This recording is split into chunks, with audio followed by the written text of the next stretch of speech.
Sabbath shalom. Good morning to all. ప్రియులారా, రాత్రి కాల సమయంలో ఆ సృష్టికర్తని యెహోవాను మనం ఆరాధించాము. ఎందుకంటే సబ్బాత్ దినము ఆయన తనకును తన ప్రజలకు మధ్య గుర్తుగా ఇచ్చిన దినము.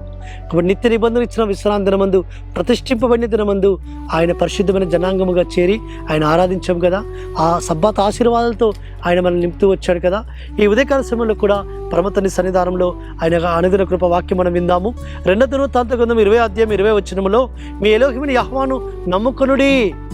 అవును ప్రియులారా, మన ఎలోహిమిని యెహోవాను నమ్ముకోవాలి. మనము అంటే ఆయన ఎందుకు విశ్వాసం ఉంచాలి. ఇక్కడ యెహోషాపాతు యుద్ధం చేస్తుకోవడానికి, అయ్యా నాకు శక్తి చాలదు, నేను నిన్ను నమ్ముకొని ఉన్నాను, నిన్ను ఆశ్రయించున్నాను, నీ శరణుజొచ్చున్నానప్పుడు అక్కడ ప్రవక్త ద్వారా పరమతని పలికించిన మాటలు విని యెహోషాపాతు ధైర్యపరచబడి బలాన్ని పొందుకొని, యూదా ప్రజలారా, ఇదిగో యెహోవా మన పక్షాన ఉన్నాడు, ఆయన మనకు వాగ్దానం చేస్తూ వచ్చాడు, ధైర్యంగా ఉండండి, యెహోవాను నమ్ముకోండి, యెహోవా సేవకులను నమ్ముకోండి, అప్పుడు మీరు కృతజ్ఞతలు అవుతురని అక్కడ యూదా ప్రజలను బలపరుస్తూ వస్తుంటున్నాడు. ప్రియులారా, ఆ పరమతండ్రి అయిన యెహోవా నమ్ముకోదైన సహాయకుడు. ఆయన ఎవరైతే నమ్ముకుంటారో ఆయన వారిని మరువడు, విడవడు, ఎడబాయడు.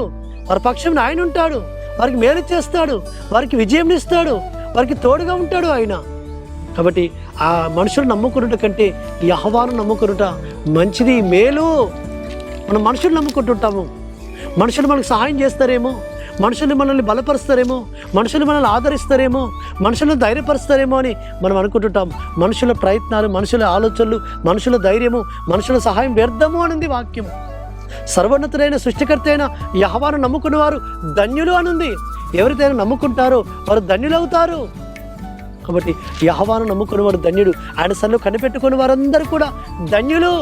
మనం ఆయన సన్నిధిలో కనిపెట్టుకొని యెహోవా నీవేనా దిక్కు అని నమ్ముకుంటే, ఆయన మీద విశ్వాసం వస్తే ఆయన మనకు తోడుగా ఉంటాడు, మన పక్షంలో కార్యం చేస్తాడు, మనల్ని ఆదరిస్తాడు, ధైర్యపరుస్తాడు, మనకు ఆయన విజయమునిస్తాడు.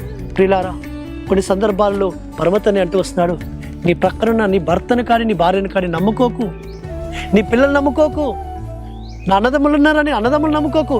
ఏ మనుషుడు కూడా నమ్మదగిన వాడు కాడు, ఏ ఒక్కరు కూడా నమ్మదగిన వారు, నీ పొరుగువారు నీ స్నేహితుడు కూడా నమ్మదగిన వాడు కాడు. ఒక్కరే ఆయనే సృష్టికర్త అయిన యెహోవా, ఆయనే సర్వోన్నతుడు, ఆయనే ఏలెను ఇజ్రాయెల్, ఆయనే అదోనాయ్, ఆయనే వాగ్దానం చేసిన వాడు, నమ్మదగిన వాడు, చెడు శక్తివంతుడు అని నువ్వు నమ్ము, విశ్వసించు. కాబట్టి నీకు తప్పక మేలు చేస్తాడు, నీకు తోడుగా ఉంటాడు. అట్టి విధంగా పరిశుద్ధాత్మతని మనకు సహాయం చేయను గాక. ప్రార్థన చేసుకుందాం. పరలోకందున మా తండ్రి, సర్వోన్నత జీవాధిపతి, ఈ సబ్బాదులను ఉదయకాల సమయంలో నీవే తండ్రి అయ్యా మీరు మాతో మాట్లాడినారు. యెహోవా నమ్ముకోదగిన సహాయకుడు అన్నావు నాయన, మిమ్మల్ని నమ్ముకున్న వారు ధన్యులు అన్నావు నాయన. కాబట్టి యెహోవాను నమ్ముకోండి అన్నారు నాయన.